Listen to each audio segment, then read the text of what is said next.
you will raise your hands or not, or look at me incredulously, like how would you not know what Stonewall is? I will tell you that when I teach LGBT studies, which I'm very fortunate to teach at Fresno State, there was a long time when that type of class would never even be considered possible. And now we do have it, and I feel very blessed to be able to do that. But even still, sometimes when I ask those Gen Zers, you know, those very sweet Gen Zers, there's a beautiful Gen Zer over there right now, they don't know what Stonewall is. And that's when I have to sort of like, collect myself and think about how much like, you know, getting involved and connecting with youth, which I have a very privileged position to do so as an instructor at Fresno State and teach LGBT history. But also as us as a community, as part of the community, are challenged to connect with, support, and really sort of involve youth, because something like Stonewall should never be forgotten. So, with that being said, you know, whenever I'm asked to talk about the history of Stonewall, I never start with Stonewall. I start with other things that lead up to it. I start first, if you want to just talk about, you know, issues in regards to finding a space for LGBTQ persons to meet without police harassment, that was one time never going to happen. So there were many riots prior to Stonewall, or uprisings, the first one being in 1951 in Los Angeles at the Black Cat Tavern, where they successfully sued the state of California to be able to serve homosexuals.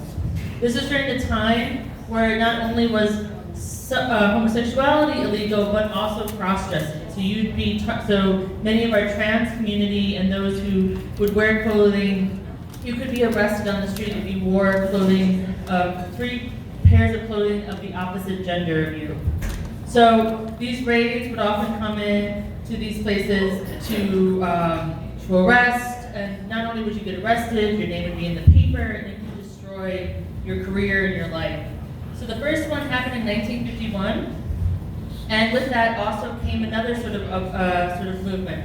One was around sort of secret community building in regards to the Mattachine Society, which was a society of mostly gay men who were creating a pamphlet and were really sort of starting to do beginning little marches, particularly in Washington, D.C. The second one was the Daughter of Bilitis. That was happening also in the 50s.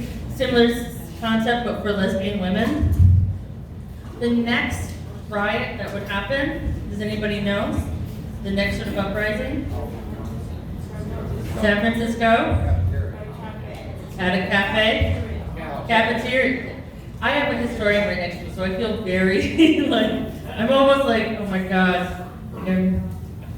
Yes, Compton's Cafeteria. Bruce Jewell, if you don't know who this man is, he is a leader in this community. Not only did he host the first national gay radio program, but he's been involved from... I have to correct you. Commercial. Gay radio program on a commercial station. Thank you. It wasn't national, it was just upstate New York. That's national. No, say it out loud, say it proud. What do you want me to say? How do you correct me? I just did. I know, but for everyone to hear, because it's important to correct. I said that it was not a national gay radio program, it was the first gay radio program on a commercial station in upstate New York. Yes. 50,000 watts, vertical and horizontal. We have legends in this room, if you didn't know that already. So, yes, Compton's Cafeteria, which happened in 1965, thank you, which was, again, a similar story. You know, a lot of these places were in kind of rundown areas of the city, because oftentimes that's the only sort of places that would serve our community. We're in sort of, a lot of times, for example, for Stonewall, it was run by the mafia, so you had watered down drinks and so forth. Stonewall was not like the bar that everybody loved or cherished. In fact, many people thought of Stonewall as this terrible bar. But what happens? What causes the spark that causes Stonewall to be what we a lot of times think shorthand for LGBT history as the starting of the gay rights movement? Welfare. Police raid, right? Where, now again, what's interesting about when you teach about Stonewall is that every single person has a different version of what happened that night. So some people say that it was when police, again, they would do these raids, they would work with the mafia oftentimes to they would raid, sometimes they wouldn't raid otherwise, and they did a raid, as they always do. And they were dragging out, some people have said that they were dragging out a very known lesbian woman who often served as like the bouncer of the bar, and she was kicking and screaming and fighting back and screaming at the patrons in the bar who were very scared. Like, come and fight. Come, like, let's stop this. Like, help me. And that kind of cry for help you heard, like, came from the community and came from the sense of, like, community members then also fighting back, pushing at the police car, pushing to get her out of the paddy wagon. What comes after that? Does anyone know? Well, so that is the big, that's the sort of the big $1 million question of who threw the first brick. Some people say, what do you usually say, Bruce? I don't know who threw the first brick. That is correct, because nobody knows who threw the first brick. That is, there's even a question if there was even a brick thrown. Some have said a shot glass, some have said a shoe. I think, what's interesting when you look at the history and how everybody tells different stories is that, one, it doesn't matter who threw the first brick. Because what it was a community cry. It was a community crying from a long years of abuse, of being told that they are worth nothing, being seen as not having rights. So whether there was a metaphorical brick or a real brick, that was the cry. And as we know, the uprising lasted for 3 days. There was a chorus line kickoff to protest against police. More police came in, and as people were hearing about it, more and more people from the city and outside the city started to join in, and it caused a real sort of news outside of the New York City. So you had people reading about it from all different parts of the country and being like, hey, they're fighting back. Stonewall is not unique in the sense that there have been many uprisings before, but I think what makes Stonewall is that it was this moment where enough was enough, and with that came mobilization. I think we can speak for my community, the LGBT community, we can raise a ruckus. We can, especially when you piss us off. Yeah. But to mobilize, that takes another effort, right? Especially when you have, metaphorically or not metaphorically, a boot against your neck, right? And you're struggling, like survival in itself can be resistance. And for much of our community, even still today, survival is resistance. Living every day, trying to get by in places where you're not welcome, or you can't get resources because you're LGBTQ. So I think the magic of Stonewall is the organization. And of course, we now celebrate that every year, right? So June 28th is usually seen as was the first night with the police raided the bar, but the protest lasted for 3 days after, and that's why the month of June is Pride Week, where we then march, and where also a year later there were several marches happening across the city in New York. So in 1970, there was a march, and then so forth, and every year we've been celebrating it. This year, if you don't know it, is the 30th anniversary of the Fresno Rainbow Pride March. Has anybody been a part of that? Yeah. Does anybody remember the first ones? Yes. Do you remember who showed up, Chuck? Yeah, the KKK. The K-fucking-K. So, that's an important history, right? That's an important, it's unfortunate history, but it's an important history. That, the first marches, the KKK showed up, and the KKK showed up a couple of times after that. And still, today we can enjoy the march, but I'm going to tell you, sitting on the sort of organizing board of Fresno Rainbow Pride, which they do amazing work, Community Link does amazing work to put on that pride. Every year, the city finds some other obstacle for them. It seems almost like they're not very welcome. So while we can enjoy it every year, don't take it for granted. And don't take all the strides we have for granted. And know that with every, sort of victory we have, there are many people who can't enjoy that victory. So, have I burned enough time pressure? No. Yes. That's a wonderful talk. Oh, thank you. I just wanted to add, you're talking about the creation of the gay movement. Immediately after the riots, Come and stand up. Come. Barbara Giddings from the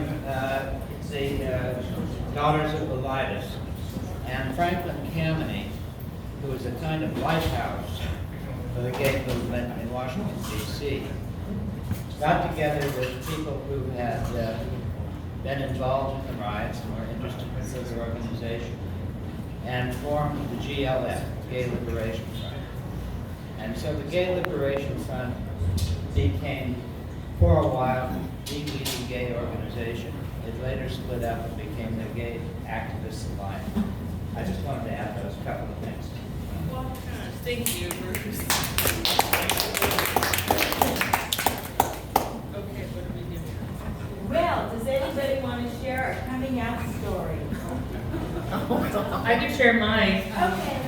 So I live in a house full of gay siblings. My sister's gay, my brother over there is gay, and my mother just never questioned. So I never had to come out to everybody. I was robbed of that.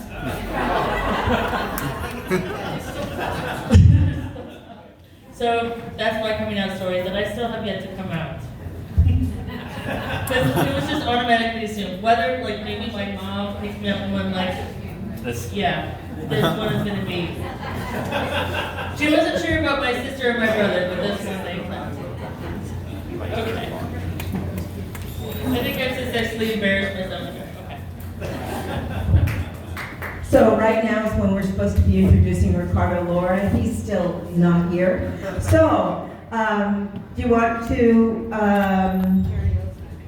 karaoke? We can do that. We can do that. I will not be doing that, but we can do that.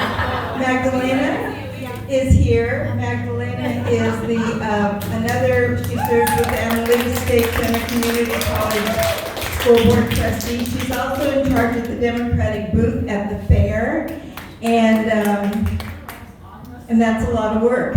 She's also sister to Umberto and daughter of Umberto Sr., and that in itself is a lot of work. Are you vanishing, my friend?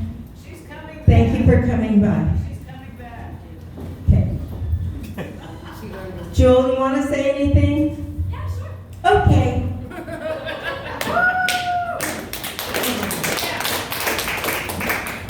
So you were talking about coming out stories, and I wanted to share mine because I finally did that on Facebook today. I was hard.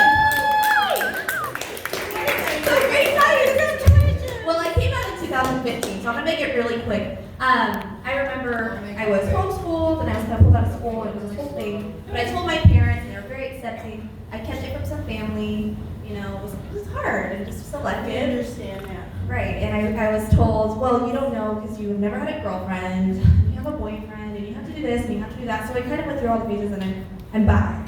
So, whew, that's nice to say. Like, out loud, I've never told anyone in a public setting. So anyways, my friends knew, because people knew, but it was never really public. Until today, I decided, I was like, oh gosh, I've never really spoke about it. Everybody talks about me being a mom, and a student, and I'm not being that. But nobody ever talks about who I am, because they just assumed that I was straight because I was with a guy and I had a baby, right? So I decided to share that story today because I remember when I came out, like I said, widely accepted because it was 2015, but I do remember a certain individual who is no longer a part of my life, but he's probably really embarrassed now for saying what he said. He told me I was inelectable, I would never be able to run for office as a bisexual woman, because people would see me as scandalous, or, it's a bad look. Nobody will vote for you. You're not electable. I wasn't even planning on running for office then, so there was a seat appointed. And then it was, well, when you have kids, they're going to be embarrassed by that. You're going to wish that you never came out. because it's a phase, it'll pass, you'll be fine, you're gonna have kids, you're gonna want to sweep everything under the rug. I have a baby, and I'm so proud to share with him one day that his mom's bisexual and open and proud, and I'm a councilwoman too, so he was wrong, I got elected. And so to share this story today, like I said, I put it on Facebook, which is crazy because I've never done that before. There's a lot of community leaders and different people that just don't know. And I'm just very happy, still kind of scary, but just overall very happy. And I had a cousin come up to me after I posted that on Facebook today, and he said, "Joel, thank you for the courage, that you had in inspiring me because it just came up to my parents," which is my aunt and uncle.